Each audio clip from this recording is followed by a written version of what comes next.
Buenos días. Llega otro viernes, nuevamente nos encontramos. Esperamos de nuestra parte que todos ustedes estén bien. Nos queda el último esfuerzo, ya estamos llegando al final del curso. Estas son las últimas clases que vamos a incorporar, los últimos apoyos teóricos. Y como continuidad de lo que habíamos empezado a ver en la clase anterior, cuando habíamos empezado a hablar de los vínculos, ¿no? Habíamos dividido este tema de los vínculos en dos partes. A nosotros nos parecía que era lo más apropiado, aunque el diccionario nos contradecía de cierto modo. Habíamos dividido los vínculos en dos categorías. Por un lado estaban las uniones, que es lo que estuvimos analizando y desarrollando en la clase anterior, y en la clase de hoy vamos a hablar de las uniones. Algunas de las imágenes que muestra este video hablan de las uniones y de esta importancia que tienen en cómo los elementos que llegan todos terminados a la obra se empiezan a vincular entre sí. En esta clase en particular vamos a hablar de lo que sucede entre cada uno de los elementos, algo que también habíamos dicho que es parte de lo que estamos viendo en estas imágenes, ¿no? Todos esos espacios, todo ese entramado de espacios o esa cuadrícula de espacios que se empiezan a suceder entre los distintos componentes de los sistemas, entre los distintos elementos y componentes de los sistemas constructivos, evidentemente comienzan a formar una cuadrícula dentro de las fachadas o en las partes interiores de los edificios que obviamente tenemos que tener en cuenta y tenemos que prever cuáles son los lugares donde deben aparecer. Porque en definitiva, todo este tipo de cosas son las que empiezan a hablar del orden y de la prolijidad y de la previsión que se ha tenido en el proyecto. Para que esto pueda suceder, necesariamente tiene que haber coordinación modular. Y obviamente lo más dificultoso, que es lo que muchas veces no aparece dentro de los libros, es la coordinación modular entre distintos sistemas constructivos. Por supuesto, como la combinación de sistemas constructivos es infinita, ¿no? Ya que hay muchísimos proveedores para tanto sistemas estructurales como sistemas de entrepisos o sistemas de cerramientos, los que conforman las envolventes, las combinaciones son tan grandes que es muy difícil generar un libro donde se pueda analizar todo este tipo de cosas.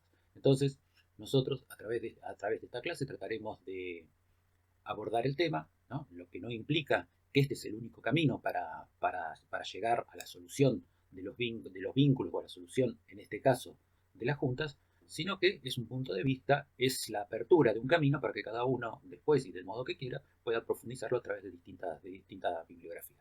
Algún tipo de bibliografía es la que nosotros tenemos dentro del blog a través en formato de fichas, y por supuesto, a medida que pasa el tiempo, nosotros vamos incorporando más material, porque también muchas veces el material que tiene la imagen más didáctica, en algunos casos es el que forma parte o lo que nos muestran los distintos proveedores. Pero dentro de la información que nosotros recibimos de diferentes proveedores, tenemos que saber distinguir o tenemos que poder separar lo que corresponde a una información comercial, que obviamente ese es el motivo principal por el cual lo hacen, a la información técnica, que es lo que realmente a nosotros nos interesa para solucionar los problemas que se plantean dentro de nuestros edificios. Entonces, una vez más, todos estos sistemas que estamos viendo, o en parte algunos de estos sistemas que estamos viendo, los vamos a ver desarrollados dentro de las distintas diapositivas de la clase que tenemos organizada para hoy. Bueno, ya en la clase anterior les recordaba que habíamos hablado específicamente de las uniones. Bueno, esta clase se desarrolló justamente en un día en que tuvimos una actividad recortada por la conmemoración del Día del Maestro. Independientemente de eso, nosotros les comentamos que para nosotros era importante que ustedes sigan teniendo el apoyo teórico para la instancia en que se están en la cual se están desarrollando los trabajos prácticos, ¿no? Nosotros, estos videos están publicados a través de nuestro canal de YouTube,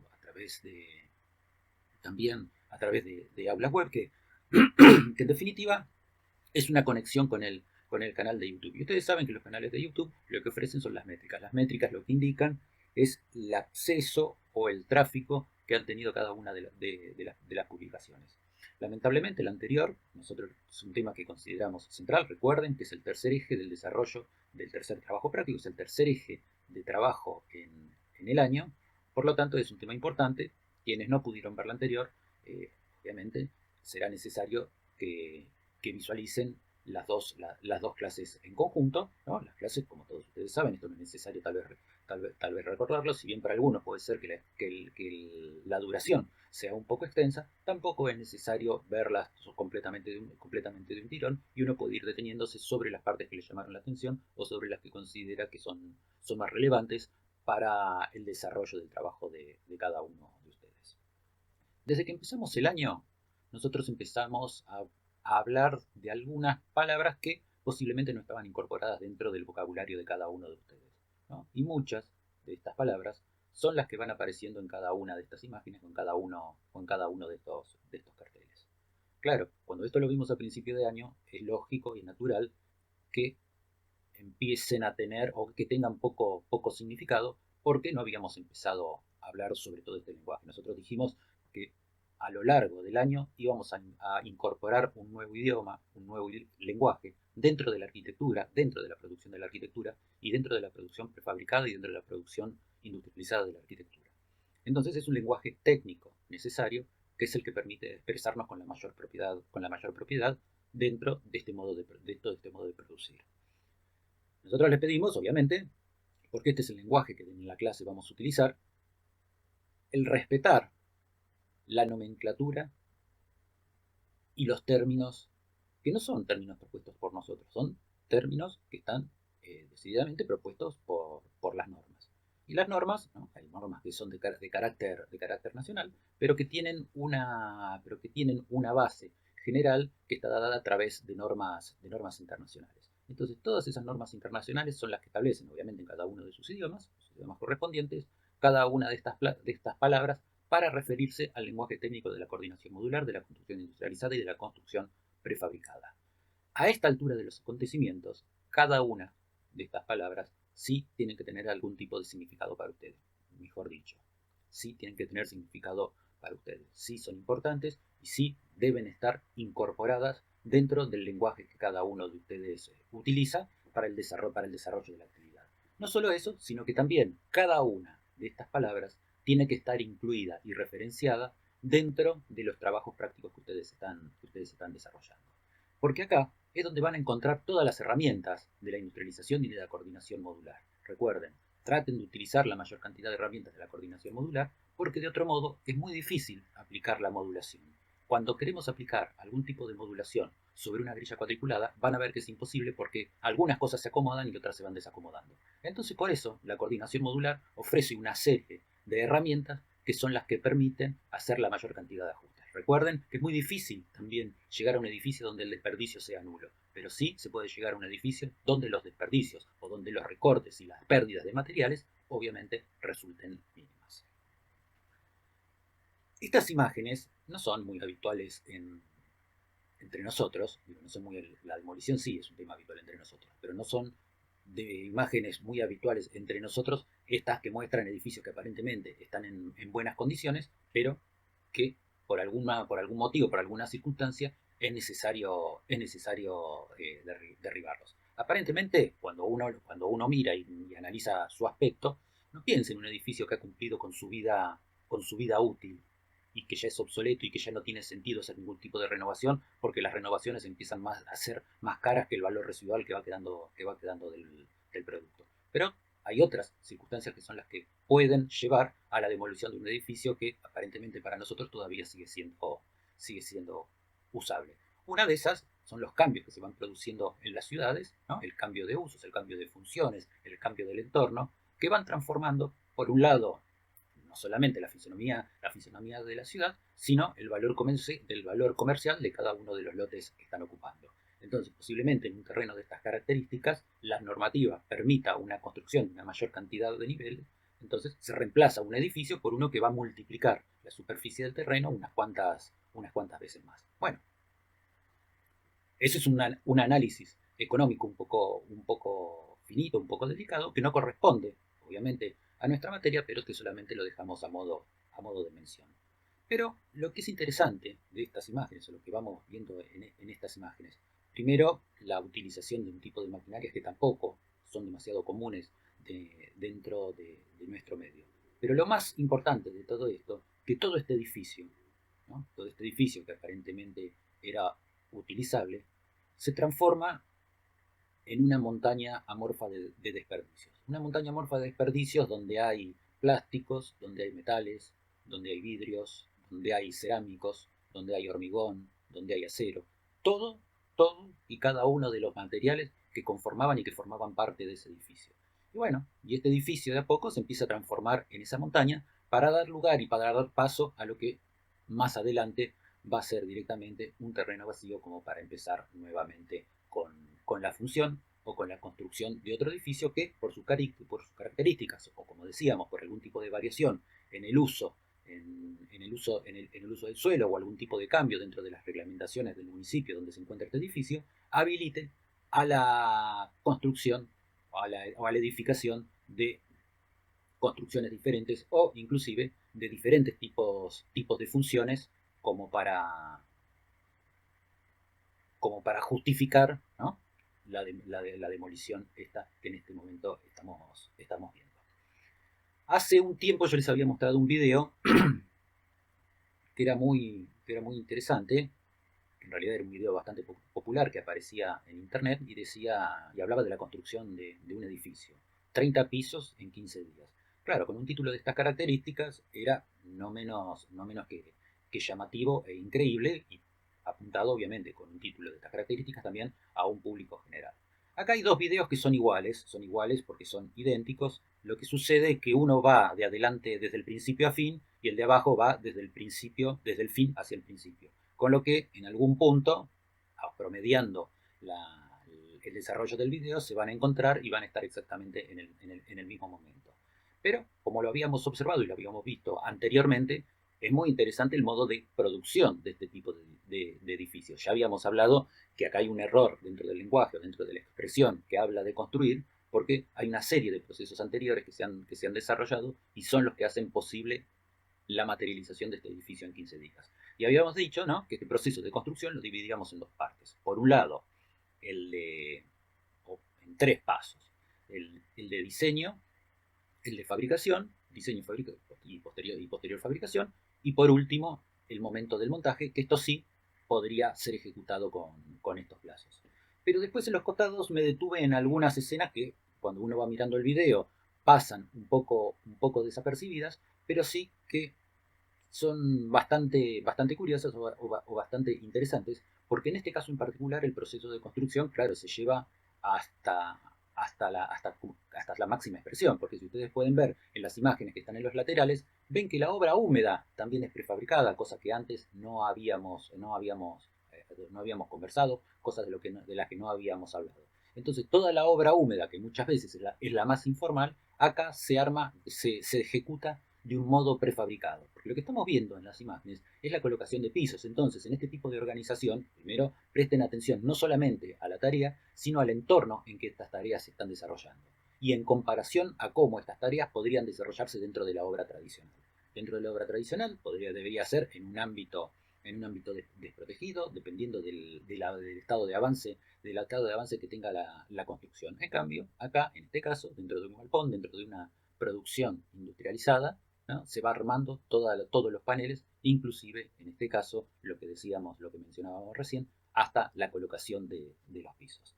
Pero entre la imagen anterior, ¿no?, entre los dos videos anteriores, hay algo que es muy importante y que es lo que justifica el, la presentación de estos videos hacia adelante y hacia atrás. Porque cuando los edificios se construyen en un estado de industrialización tan grande y donde todos los componentes son ensamblados en el lugar, también permite, esto lo habíamos también mencionado dentro de la calificación o de la clasificación de las diferentes tipos de uniones, ¿no?, algunas que tenían el carácter de reversible. Eso significaba que se podían desarmar. Y cuando se pueden desarmar, ya dejaríamos de hablar de los procesos de demolición y entonces empezaríamos a hablar de los procesos de desarmabilidad.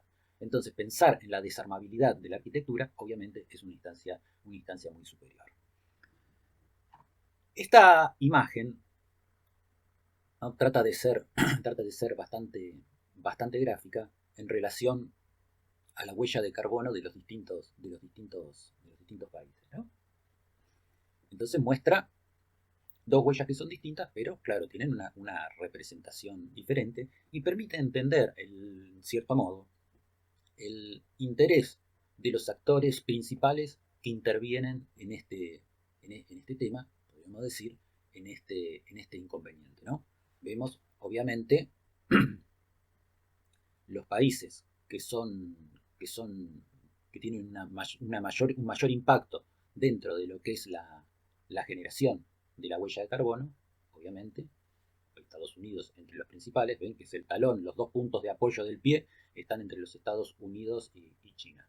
Pero las dos gráficas muestran una cosa que es muy curiosa y también hace referencia a un modo que los grandes productores de, de la huella de carbono dentro de la Tierra justifican para tratar de explicar su accionar, ¿no? Entonces, por un lado, están las emisiones por país, ¿no?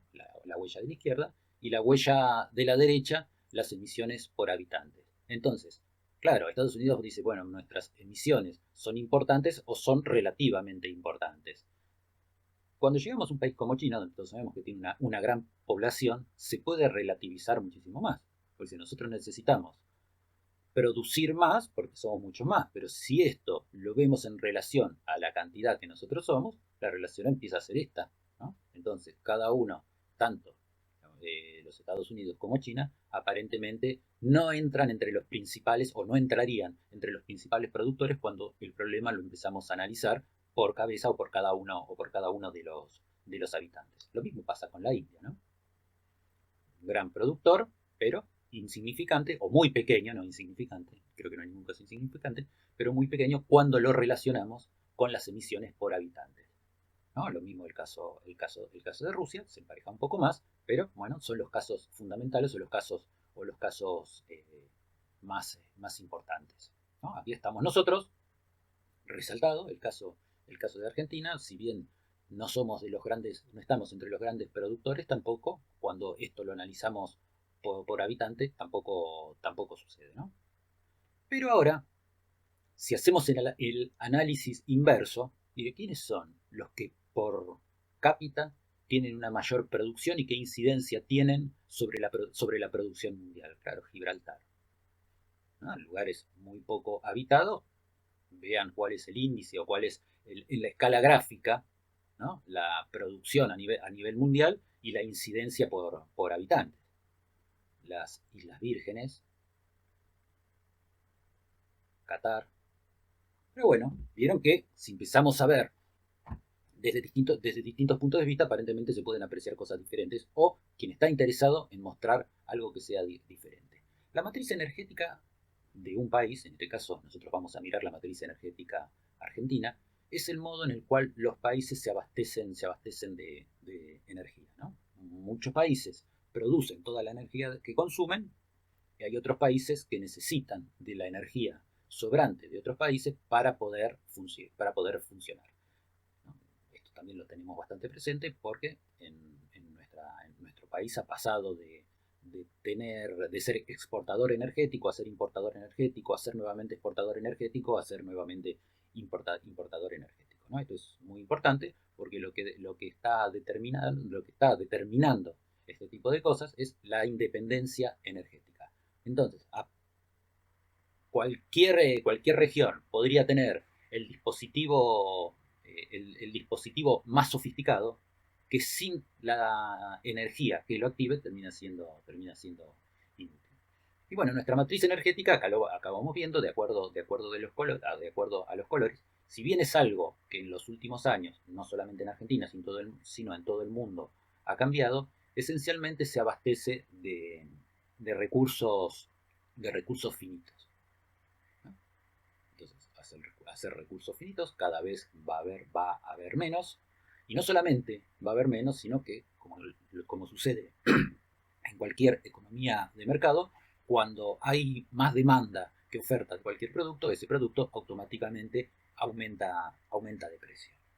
¿Pero por qué hablamos de todo este tipo de cosas nosotros? Bueno, por cosas que son muy importantes, porque no solamente nos importa la matriz energética, o es algo que nos resulta un poco más genérico, pero sí nos importa porque nosotros tenemos un rol fundamental en el consumo de energía, en el consumo de la energía que se produce, nosotros tenemos un rol fundamental. Vean los gráficos que están en el ángulo inferior izquierdo, ¿no? La industria consume el 26% de la energía, el transporte consume el 33% de la energía, y esto, que es lo que nos involucra, la edificación, a través de la construcción y a través del funcionamiento de los edificios, consume el 41%. Cerca estamos a que nuestro oficio sea el que consume el 50% de la energía del país. Entonces, es necesario que nosotros pensemos demasiado en la energía y cómo usamos la energía y cómo podemos optimizar el consumo energético. Optimizar, mejor dicho, cómo podemos mejorar nuestro consumo energético o cómo podemos ahorrar en energía, conservando, obviamente, siempre las mismas prestaciones y las mismas condiciones de confort. Entonces, cuando analizamos los edificios que nosotros construimos, que nosotros producimos, vemos que el 46% del consumo está en la climatización, en las necesidades de calefaccionar o de refrigerar los espacios que habitamos. El 20% en la generación de agua caliente, el 17% en la iluminación, el 10% en los electrodomésticos, el 7% en la cocina. Pero prestemos atención a los tres primeros porque son en los que podemos actuar directamente a través del proyecto, a través del diseño. Entonces terminan siendo centrales dentro de este problema que estamos planteando. La climatización, a partir de las características de las envolventes. Bueno, el agua caliente es un recurso que también, con la inclusión de tecnología, con la inclusión de recursos mixtos entre el uso de combustibles y el uso de energías renovables, y la iluminación, ¿no?, a través de la cuidadosa ubicación de ventanas y de ventanas que cumplan con características y necesidades de hermetismo y de aislamiento adecuadas. La iluminación, ¿no?, cuando hablamos de iluminación natural, y la climatización, que la relacionamos con las envolventes, bueno, van muy acompañadas porque se enfrentan en algunos casos entre sí, ¿no? Las grandes superficies vidriadas obviamente generan un mayor consumo energético, pero cuando las superficies vidriadas empiezan a ser muy pequeñas necesitamos algún tipo de iluminación. Bueno, esto hay que empezar a balancearlo, hay que empezar a trabajar sobre este tipo de cosas como para lograr un balance adecuado en el diseño de todos nuestros edificios. Obviamente en este tipo de casos también influye la orientación cuando eso es posible, cuando trabajamos en zonas urbanas. Esto siempre es una tarea que es un poco más compleja. ¿Cómo entonces el edificio consume energía durante su ciclo de vida, ¿no? Hay un celeste clarito, un celeste y un celeste más oscuro que van mostrando el consumo energético dentro de las distintas etapas. La primera fase es la fase de construcción, que va desde la extracción de los materiales hasta la edificación. Entonces miremos cómo es la posición de las barras en este momento. Consumo energético, lo más importante es el consumo energético. Hay también medianas emisiones de CO2 y es baja la generación de residuos. La segunda fase es la fase del uso. Entonces, no es que los edificios consumen energía cuando se construyen. Consumen muchísima energía en esta fase, vean que es la principal fase de uso, años durante los cuales el edificio se mantiene operativo. Entonces, un gran consumo energético, grandes emisiones de CO2 y una gran generación de residuos. Hay una tercera etapa, que es la etapa de remodelación. No significa que haya que cambiar el aspecto o haya que remodelarlo, sino que hace referencia al mantenimiento y a la renovación de los subsistemas que tienen una menor vida útil, ¿no? En el proceso o en el ciclo de vida de un edificio, posiblemente lo que permanente o lo que tenga una mayor cantidad de renovaciones sea toda la parte de pintura. Después habrá parte de instalaciones, habrá parte de revestimientos, habrá parte de pisos. Bueno, llega un determinado momento donde el valor residual del edificio empieza a descender o empieza a ser muy bajo, lo que no justifica ya ningún tipo de intervención ni ningún tipo de actualización, ¿no? Acá entramos en lo que sería la fase de demolición. Claro, hablamos de fase de demolición cuando hacemos referencia a los edificios con los sistemas que nosotros habitualmente utilizamos para construir, ¿no? En esta fase, obviamente, el consumo energético es bajo porque el edificio no está en funcionamiento. Las emisiones de CO2 están en relación al funcionamiento del edificio, también entonces son bajas, pero obviamente lo que asciende vertiginosamente, lo que sí es realmente importante, es la generación de residuos. Esto podría empezar a desaparecer o podría empezar a bajar, porque si nosotros pensamos en un edificio que tiene la posibilidad de desarmarse, todo lo que se desarma es material recuperable.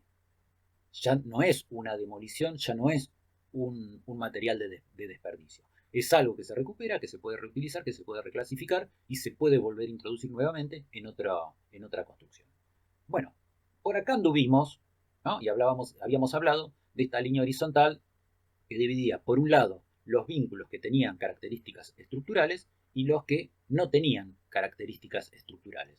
En el primer grupo estaban las que eran isostáticas y hiperestáticas, y en el segundo grupo solamente las que son hipostáticas. Habíamos dicho que por un lado estaban las uniones, con todo lo que habíamos visto y con toda la clasificación, que obviamente no vamos a repetir porque ahora nos interesan otras cosas, y en el lado opuesto aparecían las juntas. Ahora sí, vamos a hacer una clasificación de las juntas, que era algo que anteriormente no habíamos visto. Van a ver que algunas de las clasificaciones son similares a las de las uniones, pero bueno, porque este es el modo en que se generan. Hay juntas húmedas y juntas secas. Las húmedas, obviamente, como sucedía también con las uniones, son fijas, y las secas pueden ser fijas, pueden ser articuladas. Las húmedas están dadas por las cementadas, las fijas en algunos casos son apoyadas, en otros casos pueden ser encastres o también puede haber solapadas. Y dentro de las articuladas también puede haber apoyadas, puede haber encastradas y puede haber solapadas. La importancia del tamaño de los componentes estaba dado por este cuadro que habíamos hablado en la clase anterior, ¿no? Partiendo de un módulo de 1 metro por 1 metro que generaba 4 metros de junta. Cuando ese módulo se partía a la mitad, las juntas también iban aumentando y la relación entre cada una de ellas era de x, de una x y media, 2x y media, así se iban multiplicando. En realidad era una razón que iba aumentando. En el primer caso era una vez y media, 1,66, 1,80, 1,88, lo que generaba una curva ascendente, no una curva geométrica, sino una curva exponencial en el crecimiento de la longitud de las juntas a medida que el módulo se iba achicando. Entonces, como habíamos dicho anteriormente, cada vez que aparece la junta, aparece la discontinuidad. Y cuando aparece la discontinuidad, necesariamente tiene que aparecer el detalle y la necesidad de análisis de cada uno de estos vínculos. Entonces, habíamos hablado de los vínculos.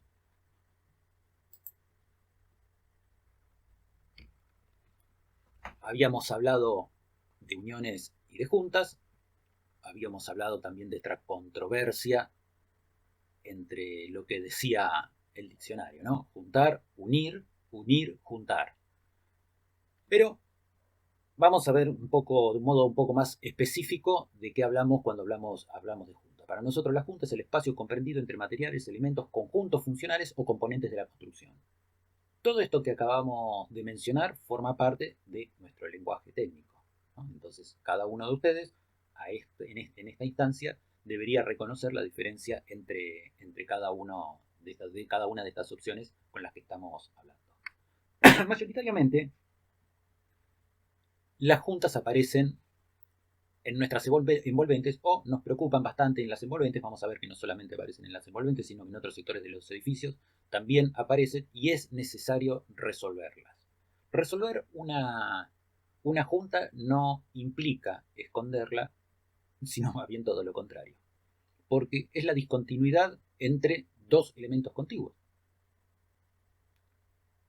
Entonces, como cada uno de esos elementos son independientes entre sí y trabajan de modo independiente entre sí, es necesario conservar ese tipo de libertad. Yo decía que esto es tal vez más significativo dentro de las fachadas porque son las fachadas las que están expuestas de un modo también heterogéneo a los cambios de las temperaturas. Y cada cambio de temperatura implica dilataciones y contracciones. Entonces, el sol no incide directamente o de un modo homogéneo sobre toda la fachada, específicamente cuando nos encontramos en zonas urbanas, porque tenemos la sombra de otros edificios. Entonces, eso genera que la temperatura dentro de la fachada tenga distintas variantes. Y dentro de esas variantes, cada uno de los elementos o de los componentes que la conforman tienen distinta temperatura y obviamente van variando dimensionalmente de acuerdo a la temperatura, ¿no? Vamos a hablar de envolventes verticales, envolventes horizontales. Vamos a hablar de los materiales con los que están hechos los elementos y los componentes: metal, cerámicos, hormigón. Bueno, y tal vez en general esos, tal vez vemos también alguno alguno en vidrio también que puede conformar el grupo. Vamos a empezar con el hormigón. El hormigón tiene inicialmente un par de desventajas cuando estamos trabajando en la construcción, que es lo que está relacionado, por un lado, el peso, y por otro lado, su incapacidad para resolver los problemas térmicos, ¿no? Son dos situaciones, bueno, que obviamente son solucionables, ¿no? La primera, que es la del peso, se soluciona con medios de izaje adecuados, en este caso con grúas o con cualquier tipo de andamios, guinches, malacates o lo que corresponda. Y el problema de la temperatura, que obviamente lo tiene que solucionar con la ayuda de algún otro material. Pero en definitiva eso tampoco es un problema, porque de eso se trata lo que nosotros muchas veces hablamos, los muros multicapa. Para lograr el menor espesor posible y obtener todos los requerimientos, ¿no? Los requerimientos están relacionados a la estética, a la seguridad, a lo térmico. Bueno, combinar cada una de las capas de esas envolventes se encargará de una parte del problema. Las posibilidades que tiene el hormigón, obviamente, son muchísimas y principalmente si nosotros conocemos los procesos de producción, es posible hacer algunas variaciones directamente sobre los sistemas. Pero ven que cada una de estas placas de hormigón llegan como elementos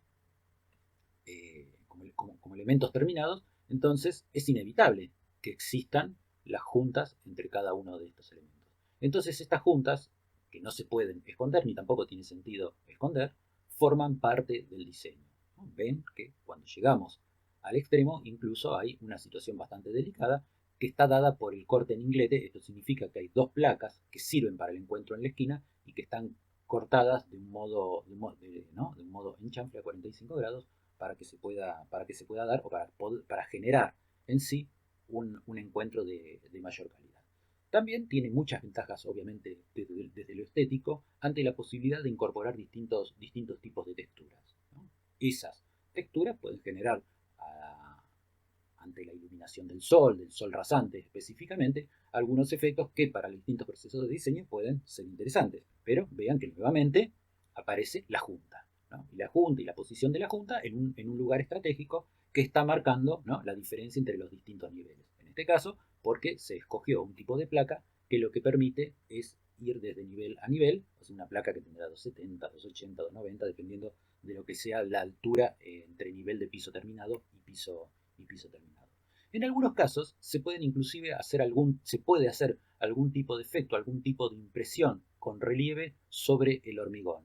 Entonces, ¿no?, vean la tira que aparece en la parte inferior de la pantalla, ¿no? Dependiendo de cómo uno lo ve y de cómo le da el sol, el edificio permanentemente va cambiando. Entonces, como oportunidad, como posibilidad de diseño, la verdad que tiene aplicaciones que directamente podrían ser infinitas a través de la producción de este tipo de paneles, ¿no? Que cuando los vemos un poquito más de cerca, acá aparecen distintos tipos de textura de una empresa que produce, ¿no?, paneles de hormigón con distintos tipos de texturas. Algunas eran parecidas al edificio que vimos anteriormente y otras también son muy similares a este otro, ¿no? En el centro de la pantalla, un acercamiento para ver cómo es la rugosidad que presenta ese panel, pero vean que independientemente de esa gran rugosidad, siempre se sigue percibiendo la trama de juntas que está dada por la proximidad entre una placa y otra. Obviamente, todas estas juntas, ¿no?, están dentro de un mismo ritmo, con los huecos que se van armando en el edificio o con las perforaciones que se van haciendo en el envolvente para la colocación de las ventanas.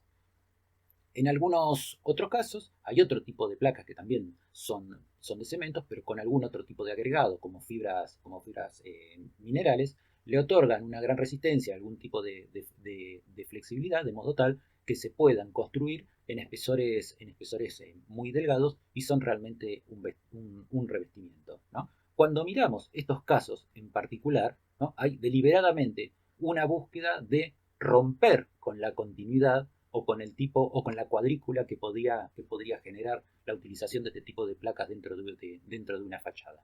Entonces es un modo de generar algún tipo de movimiento, no solo el que le va dando las ventanas que aparecen en distinta posición, sino también el que generan la interrupción de cada una de las verticales, ¿no? Sí, hay un respeto sobre las horizontales, pero se va rompiendo con todo lo que es la disposición vertical, o tratar de romper con eso que sería una cuadrícula, que seguramente, ¿no? Esto en visión, tratando de interpretar la visión del proyectista, la visión del proyectista podría resultarle un poco monótono. En algunos casos llegan a límites más extremos. Esto es un oceanario. Entonces, bueno, el revestimiento, las placas que arman el revestimiento, acá la Junta empieza a tomar un papel fundamental, porque lo que está representando son las escamas las escamas de los peces. Y en un momento determinado, esas escamas empiezan a huecar para producir el acceso de la luz. Entonces, como pueden ver, las posibilidades que otorga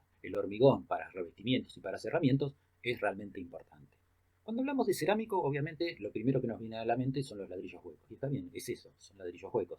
Pero si los ladrillos huecos son para hacer paredes, bueno, sí, es verdad, son para hacer paredes. Son para hacer paredes los ladrillos huecos que nosotros conocemos, o las cerámicas que nosotros conocemos. Pero afortunadamente, por un lado, y lamentablemente por otro, porque son productos que en nuestro mercado no se utilizan, existen otro tipo de cerámicas. No es una obra demasiado interesante desde lo arquitectónico, pero sí quería que vean la parte o la vista general para entender a qué me refiero cuando estoy hablando de la utilización de la cerámica como revestimiento. Por supuesto que todo lo que se ve en color rojo dentro de esta imagen son cerámicas utilizadas a modo de revestimiento.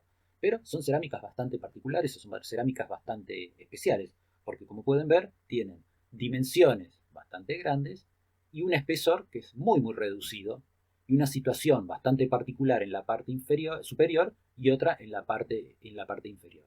Entonces, esto le permite el solapamiento. Para recordar esto, deberían remitirse al video introductorio, ¿no? Esto lo que está conformando es una fachada ventilada, ¿no? La protección de seguridad, la protección contra el agua, es lo que contra el agua y el viento, es lo que está dando la primer capa, que es la que está formada por la cerámica, ¿no? Muy, muy delgada, con lo que térmicamente prácticamente el aporte es muy bajo y se genera en la cámara de aire que está por detrás, obviamente aire caliente, pero como está ventilada, el aire caliente circula. Y por detrás sí aparecen las distintas protecciones, o las distintas capas que cumplen, que apoyan, ¿no? O que conforman este muro multicapa. Entonces suplen las que no puede cumplir directamente la cerámica que está en la parte exterior. Entonces, como pueden ver, no es un producto tecnológicamente muy sofisticado, y obviamente es algo que cualquiera de los fabricantes de ladrillos locales no tendría ningún problema en producir. Después, bueno, habría que hacer un análisis, eso no nos incumbe a nosotros, es algo que no entiendo obviamente de marketing. No sé si existe un mercado para este tipo de soluciones, pero obviamente estamos generando algún tipo de muro que en principio uno puede decir necesita bastante poco mantenimiento para funcionar. Sí necesita mucha coordinación modular, ¿no? Ven que lo que después está trabajando es la repetición sistemática del módulo del objeto, y todos los elementos que después, o todos los distintos subsistemas que conforman la fachada, también tienen relación, ¿no? Con todo el revestimiento. Porque en este caso sí, es muy fuerte la cuadrícula que empieza a conformar, y es necesario empezar a diagramarla. Después cada una de las piezas, o en realidad cada dos piezas, porque a la pieza que está abajo le sirve de traba, y a la pieza que está arriba le sirve de apoyo, ¿no? Hay algunas, acá se alcanza a ver, un sistema, ¿no? La combinación de un sistema metálico, que es la que se agarra sobre la estructura del edificio, lo que le otorga además o le garantiza una gran verticalidad al sistema, y a partir de ahí, ¿no? con elementos metálicos y con pequeños encastres, o pequeñas hendiduras, se van encastrando los distintos bloques. Pero bueno, después generan todo este tipo de juntas que directamente no es necesario, no tienen necesidad de ningún tipo de tratamiento, porque después las otras capas del envolvente son las que se encargan de resolver los otros inconvenientes. Por supuesto que vieron que todos estos sistemas, o cuando nos sentamos a resolver con alguno de estos sistemas o con otros sistemas también, cada vez que aparece un cambio nos empieza a aparecer un problema. Entonces, cuando aparece la ventana es un gran problema porque todo el perímetro de la ventana es un problema y necesita resolución. De hecho, cuando hacemos un detalle, generalmente termina involucrando una ventana, o cuando el sistema termina, cuando el edificio llega a su finalización, tiene que tener algún tipo de solución como para darle terminación al problema. Si no, serían una serie de capas paralelas, que obviamente que si por la parte superior no están cerradas, entraría el agua y dejaría de funcionar el conjunto en toda su totalidad. Bueno, acá estamos viendo algunas otras imágenes que siguen ilustrando las mismas características con el mismo tipo de placa. En algunos casos recuerdan también a las fijaciones que tiene que puede tener una piel de vidrio. En este caso, ¿no?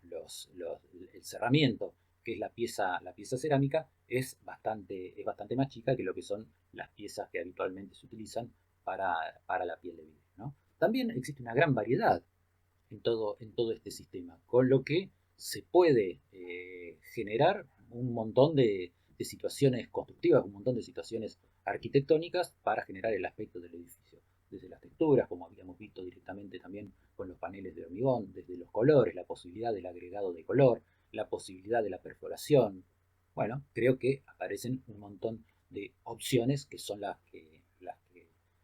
que nos ofrecen este tipo de sistemas, ¿no? Cuando lo vemos más de cerca, por si no se entendía adecuadamente, ¿no? Hay una pieza metálica en la cual la pieza de abajo se apoya y la pieza superior, el elemento superior, le sirve de cuelgue. Y no necesitan ningún otro tipo de fijación más.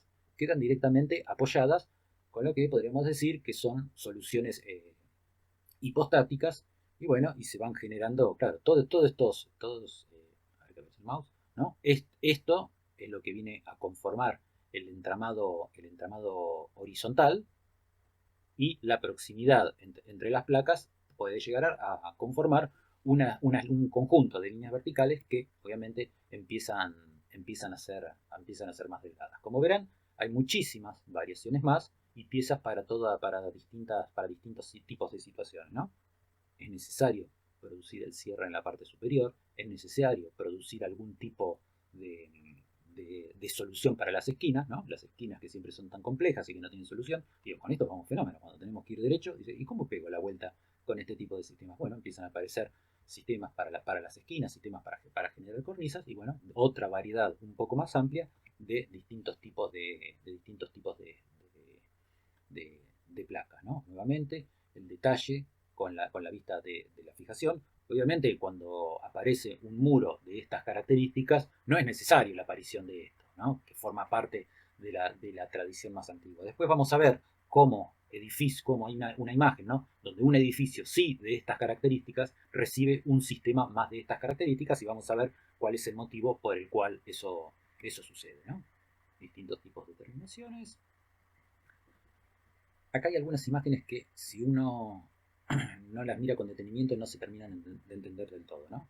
Esta, la de la izquierda, lo que estamos visualizando es el cierre del muro en la parte superior. En este caso, a partir de la utilización de una chapa. Y acá, en esta otra, el lado opuesto, ¿no? Donde termina en la parte inferior.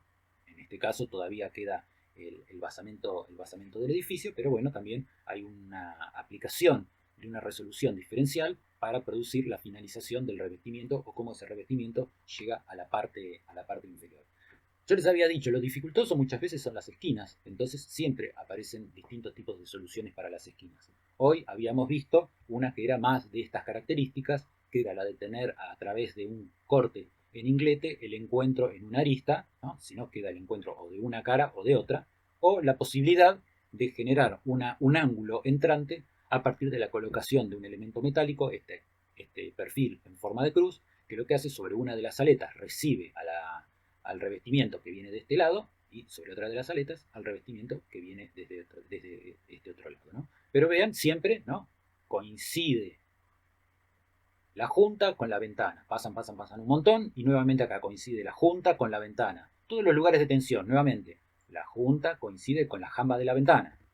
¿No? Esto vamos a ver que se repite en todos los casos. ¿Vieron que recién veíamos las dos opciones? O la placa cortada en inglete o que ya viene directamente en inglete, o la utilización de un perfil, ¿no? Este es el primer caso, o la utilización de un perfil en forma de cruz que lo que hace es recibir la placa que viene de un plano de la fachada con la placa que viene del otro lado de la fachada. Entonces, como detalle, queda una arista queda una arista con un color distinto, con un brillo distinto, y es la conformación de la arista del edificio, ¿no?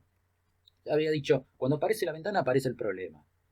¿Vieron? Cuando dibujamos el detalle de la ventana no nos interesa tanto lo que pasa en el medio, porque todo lo que pasa en el medio es igual. Pero lo que sucede abajo y lo que sucede arriba son los dos puntos, ¿no? Los dos puntos clave y los dos puntos débiles, porque nosotros tenemos que garantizar que el agua que se escurre por la fachada no pegue la vuelta en el dintel y se nos empiece a meter por la ventana, y también tenemos que asegurar que el agua que cae sobre el alféizar también escurra y además que no chorree sobre la fachada. Entonces ven que tiene una especie de botaguas, de modo tal que caiga la gota y no siga dando vuelta y se empieza a meter hacia el interior de la placa del muro, hacia el interior de las aislaciones. ¿No? Cuando además nosotros incorporamos algún dispositivo de seguridad o de oscurecimiento, la tarea se empieza a complicar un poco más. Entonces son más elementos a tener en cuenta a la hora de la generación del detalle. Vieron que hoy habíamos visto sueltas las distintas componentes de este sistema de cerámico y habíamos visto, hay uno que en particular sirve para hacer el cierre, para pegar la vuelta en las esquinas o para hacer los cierres verticales. Acá vemos, ¿no? Ahí está. Acá estamos viendo el detalle en el momento en que cambia de plano, ¿no? Todos estos sistemas son fenómenos cuando venimos derecho, pero cuando hay algún tipo de interrupción, bueno, hay que empezar a incluir otro tipo de piezas y a solucionar los detalles, ¿no? Otros detalles más en combinación con otros sistemas, ¿no? En combinación con lo que podría ser una piel de vidrio o con lo que podría ser un basamento para no llegar con este tipo de revestimientos directamente hasta el piso, ¿no? También ese es un tema importante. Cuando nosotros llegamos hasta el piso, también tenemos algún cambio y tenemos que encontrar soluciones para que no se mete el agua, para el escurrimiento del agua, ¿no? Seguramente los que están trabajando con drywall o con steel framing tendrán presente ese tipo de detalle para solucionar el problema de los niveles y el problema del ingreso del agua cuando el sistema llega a nivel de piso. Habíamos visto que algunas de las placas se podrían usar directamente con colores o podían venir tratadas con algún tipo de color, pero vean también, nuevamente, en este caso, el tema de las juntas forma un papel primordial. En este caso directamente forma parte del edificio, ¿no? En algunas fotos lo estamos viendo de muy cerca, pero cuando tomamos distancia, en este caso, vemos que la junta se sigue visualizando y forma parte del detalle. Entonces, el diseño y el posicionamiento de cada una de esas juntas, obviamente, tiene que ser en armonía para que armonía también tenga la fachada, ¿no? Acá hay una utilización dentro de paños un poco más ajustados, pero en definitiva es exactamente lo mismo. Acá se ve, ¿no? Directamente en un edificio, la aplicación de alguna arista metálica que produce, bueno, es un detalle, es una búsqueda, lo que produce ese pequeño brillito sobre la arista, ¿no? Miren, una gran pared con este sistema y se ven como los renglones de una hoja o como un pentagrama continuo, como les guste.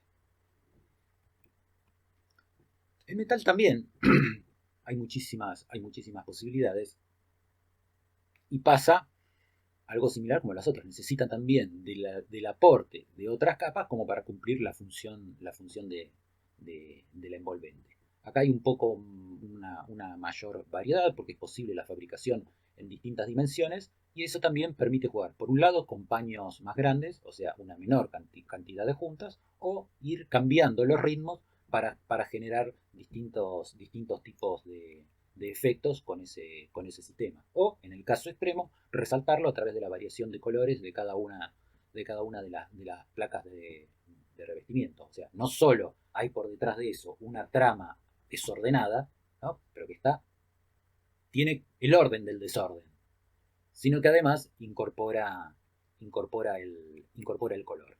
En este otro caso también una trama desordenada, no solamente desordenada, sino que además va intercalando placas donde va cambiando un poquito el tono, va cambiando el brillo, que termina siendo una imperfección armónica. Pero vean que sucede otra vez lo mismo. El frente de carpinterías o el frente vidriado que tiene el edificio es muy fuerte, la, la, la trama horizontal, muy fuerte, todo ese lineamiento horizontal, ven que el desorden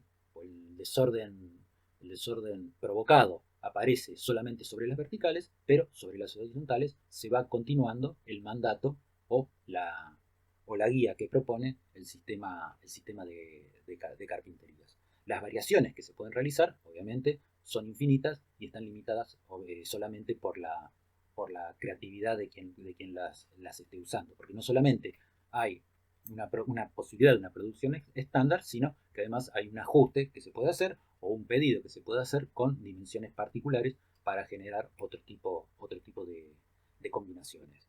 También, en algunos casos, existen otro tipo en este caso, de uniones de los elementos de revestimiento con las fachadas en las cuales se están aplicando, ¿no? Directamente donde el sistema de unión aparece visto. Entonces, cuando el sistema de unión queda a la vista, no solamente forma parte del diseño todas las líneas horizontales y verticales, que es lo que ocurre entre cada uno de los elementos del sistema, sino, como vemos acá arriba, la posición de cada uno de esos pequeños lunares, que son las fijaciones, que son los tornillos que se colocan, también terminan formando parte del diseño. Por lo que nosotros no podemos dejar todo ese tipo de fijaciones en cualquier lugar. No es lo mismo que estén puestas todas en la misma posición, ¿no? Están puestas en los extremos y en el medio. Entonces, eso también termina por armar una cuadrícula regular para que todo eso coincida dentro del sistema, ¿no? Algunos detalles más, con otro tipo de posibilidades, con la aparición del elemento que resuelve la esquina, ¿no? Porque siempre la esquina termina siendo algo problemático o algo que genera algún otro tipo de dificultad, ¿no? Entonces, no solamente el problema dentro de lo que son los espacios verticales, sino que también hay que solucionar este tipo de cosas, ¿no? Este tipo de continuidades, ¿no? La necesidad de un desnivel que evite el ingreso del agua del espacio abierto hacia el espacio cerrado, ¿no? Y además que sea un detalle, que además tiene que ser un detalle constructivo.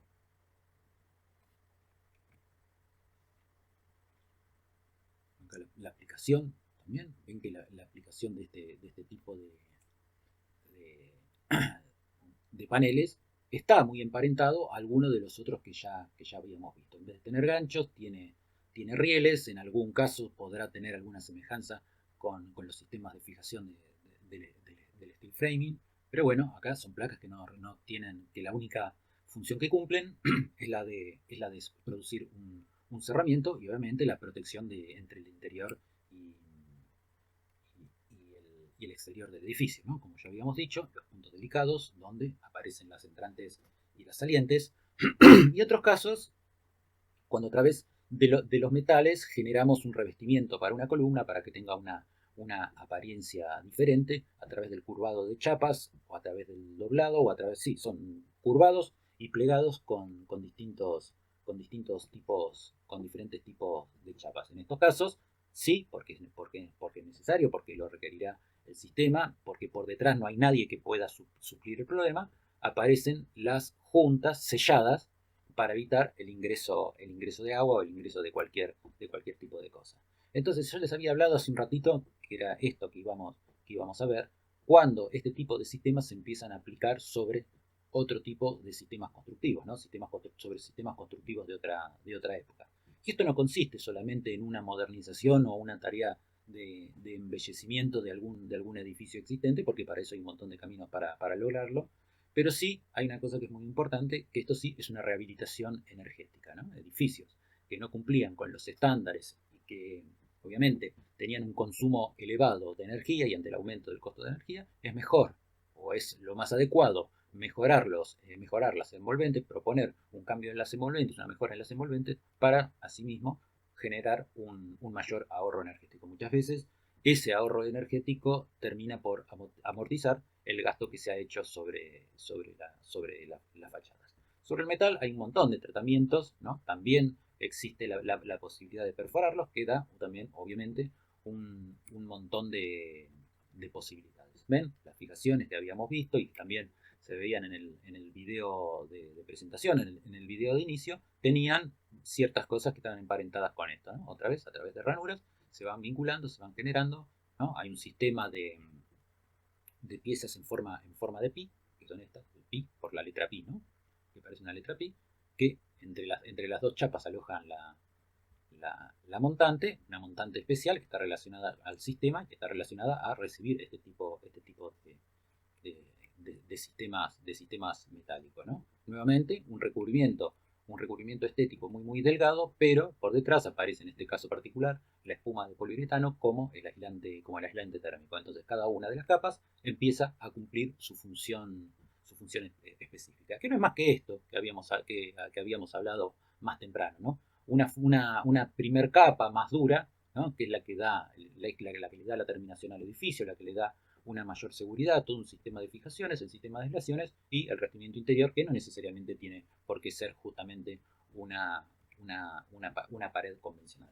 Vean que esto que habíamos hablado de las juntas también se sigue repitiendo en este caso, respetando y coordinando, ¿no? Con el sistema de carpinterías. Ven que la carpintería no es una carpintería, es una carpintería bastante particular porque tiene paño chico, paño grande, paño chico, y esto lo termina acompañando también el sistema de revestimiento metálico, ¿no?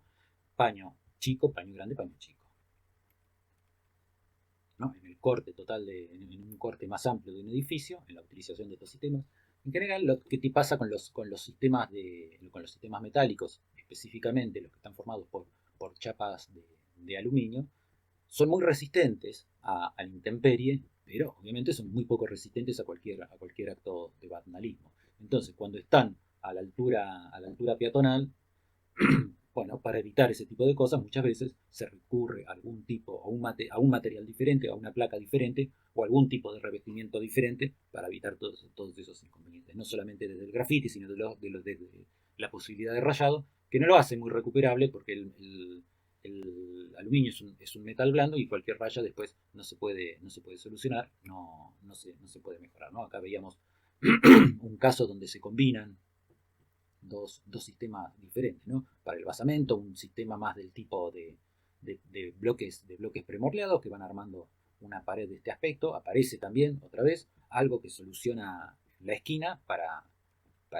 que el plano pueda dar la vuelta. Y bueno, una vez que pasamos la altura peatonal, ¿sí? Se puede empezar con el otro tipo de sistemas. Acá una situación bastante parecida o con otro tipo de paneles que los sistemas de fijación también están bastante emparentados a los anteriores, ¿no? Una capa que es la que cumple la parte de protección o la primera protección del medio ambiente y las otras que se encargan de la parte térmica, de la parte acústica del vapor, etc. Pero las juntas también aparecen en las estructuras, ¿no? Esta es una junta que es bastante particular, ¿no? Corresponde a la Torre Titanium que está en Santiago de Chile. Bueno, como ustedes saben, todo Chile es una de las es el área de mayor sismicidad del planeta, ¿no? Es el riesgo sísmico, la cantidad más grande y de más intensidad de sismos que tiene el planeta. Entonces, obviamente, las precauciones para construir en estos lugares tienen que ser muy grandes y tiene Chile un gran desarrollo de lo que es la utilización de elementos antisísmicos o de elementos para la construcción sismo resistente o para la disipación del sismo, que es lo que garantiza la estabilidad del edificio. Pero muchas veces en las estructuras hay otro tipo de juntas que nosotros vemos permanentemente, ¿no? Cuando transitamos específicamente las autopistas, que están formadas por esas extensas y enormes vigas pretensadas de hormigón, y como son tan extensas y están tan expuestas a partir de tener una capa de asfalto color negro al cambio de la temperatura, al movimiento por el paso de todo tipo de vehículos y de vibraciones, obviamente necesitan separarse entre sí para poder actuar o para poder moverse con libertad, ¿no? Entonces, esos espacios, esas juntas, ese vínculo que se empieza a formar entre uno y otro elemento, tiene que permitir el libre movimiento entre los dos elementos que están contiguos. Entonces, ese elemento no puede ser un elemento rígido, sino que tiene que ser un elemento elástico. Pero acá no hay un elemento elástico, porque esto es metálico, no es elástico. Pero la elasticidad está dada por el espacio que aparece entre los peines, ¿no? Entre estos dos peines, que la punta de uno coincide con el hueco del otro, permite el movimiento y además hace que la circulación no tenga, la circulación sobre este tipo de superficies, o cuando atravesamos este tipo de superficies, no tenga mayores sobresaltos.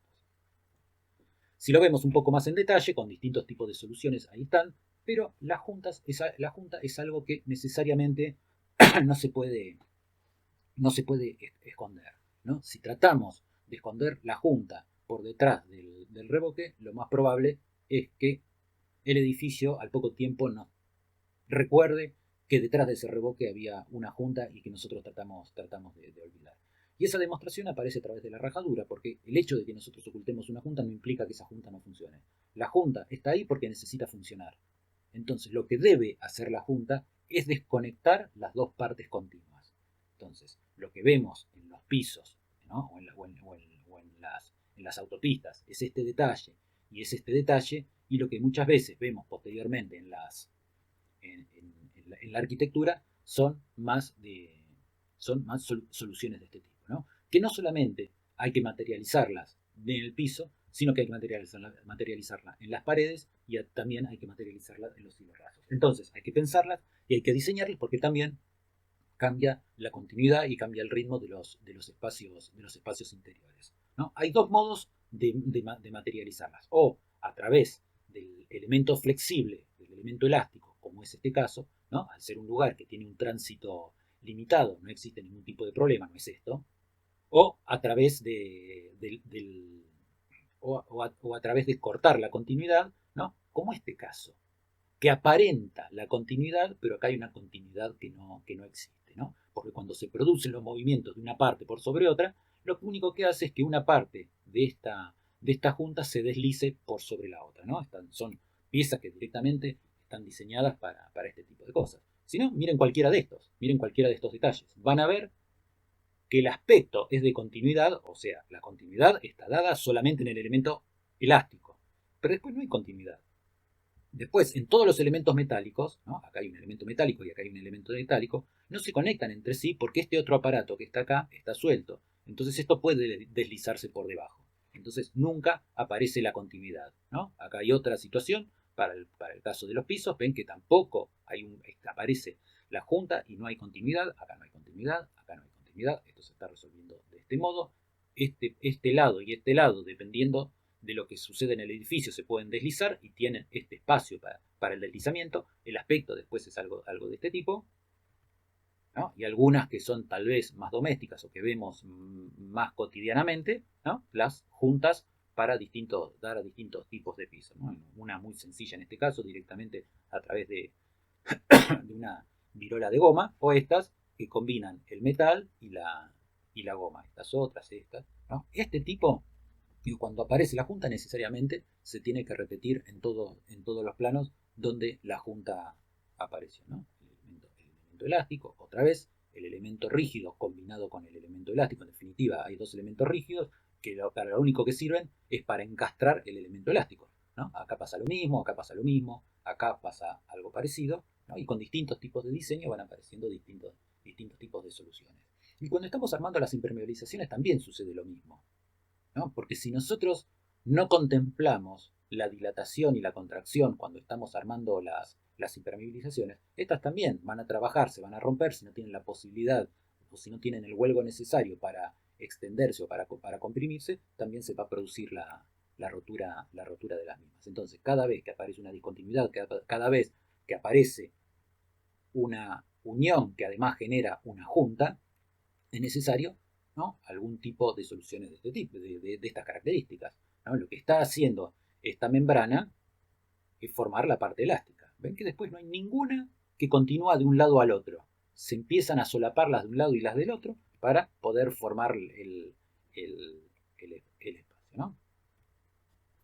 Ahora bien, si nosotros no entendemos que esto es así, ¿no? Yo les había dicho, pero ahora se los estoy mostrando directamente, ven que la arquitectura se preocupa o se va a encargar de demostrar dónde estaba el problema, ¿no? Donde aparece la rajadura es donde debió haber estado la Junta, porque naturalmente las tensiones del edificio lo que van a encontrar es un punto más débil. No existen materiales que sean completamente homogéneos, menos los mampuestos. Un ladrillo parece homogéneo, pero posiblemente en su conformación tenga una parte más cocida o una parte con una mezcla de tierra que no es del todo homogénea. Entonces en algún punto se produce el debilitamiento. Y donde las tensiones del edificio encuentran el punto débil, naturalmente aparece la rajadura. No es casual que en este caso se optó por tener lo que aparentemente, ¿no?, es una junta elástica, que es muy parecida a las naturales que tiene el ladrillo, pero bueno, tiene un pequeño detalle que en vez de tener una junta de, de cemento, que sería una junta rígida, se opta por una que sea elástica y que permita todos esos movimientos que el edificio necesita, ¿no? Entonces, acá hay un montón de ejemplos y de casos, ¿no? Tenemos la escala de la mano para ver lo que sucedió, ¿no? Estos son los resultados de algún movimiento sísmico sobre los edificios, ¿ven? Cómo se van abriendo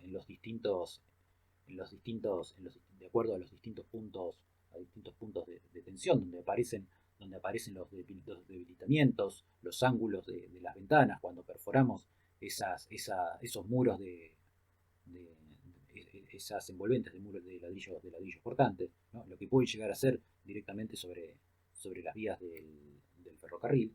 Y no hace mucho, en la ciudad de Buenos Aires también hubo un edificio que en algún momento colapsó, ¿no?, que la gente lo tuvo que evacuar y empezó a generar fisuras. Miren lo que era claro, uy, me pasé, miren lo que era esta fisura, ¿no? Esta fisura ya seguramente nació como una pequeña rajadura y en este momento, y ha llegado a este momento, es una fisura que lo que produce es directamente el colapso del edificio. Bueno, rápidamente vamos a ver algunas juntas entre vidrios. Directamente el vidrio, el punto más delicado que tiene un vidrio es el borde, entonces es el punto que necesariamente hay que proteger. Y en todos estos casos, la continuidad entre un vidrio y otro está dado a través de una junta que tiene carácter elástico. Cuando veíamos este tipo de vínculos, ¿no?, este tipo de uniones, ¿no?, son uniones articuladas, de modo tal, como habíamos dicho anteriormente, la carga térmica de las fachadas no es homogénea, ¿no?, le permite algún tipo de acomodamiento. Pero, obviamente, también hacer una fachada transparente eh, necesita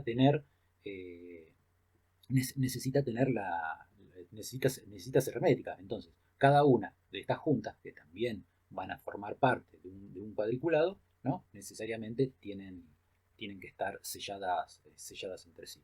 Acá vemos algunas piezas de cómo se montan todo este tipo de sistemas, que es el clásico sistema de montaje de algunos sistemas de piel de vidrio. Vean, ¿no?, que tienen como pequeños rieles que lo que permiten es hacer pequeños ajustes para corregir la verticalidad, ¿no?, pequeños agujeros ovales o directamente ranuras para llevar un poco más afuera, para traer un poco más adentro las montantes y garantizar la verticalidad en toda la fachada. Vean y tengan en cuenta que este tipo de sistemas también lo que proponen es una precisión que es muchísimo más grande que la que puede tener la estructura de hormigón, y más una estructura de hormigón si está hecho de un modo convencional. Bueno, las cubiertas que se vinculan también a través de distintos solapes, ¿no? Por un lado está la unión a la estructura, y por otro lado una pieza de solape, que es esta, que es la que soluciona la junta entre las dos y garantiza el hermetismo, ¿no? Me detenía un poco en esta obra, el Hotel Islip de Luis Garrido. Es un hotel de ruta, tampoco no es una experiencia que haya muchos acá en algunos, tal vez en los lugares como en la Patagonia, donde los trayectos son muy extensos, entonces sí es necesario recurrir a este tipo de instalaciones, ¿no? Este es un hotel completamente prefabricado, ¿no? A través de la colocación de estos módulos, de una sucesión de estos módulos, bueno, se arma una planta bastante sencilla, un edificio que está pensado también desde el ahorro energético y el mayor aprovechamiento de los recursos pasivos, ¿no? No solamente eso, sino que es un edificio que también tiene la posibilidad de desarmar. Bueno, con esto llegamos al final. Espero no haber sido demasiado extenso y mucho menos haberlos aburrido. Muchas gracias.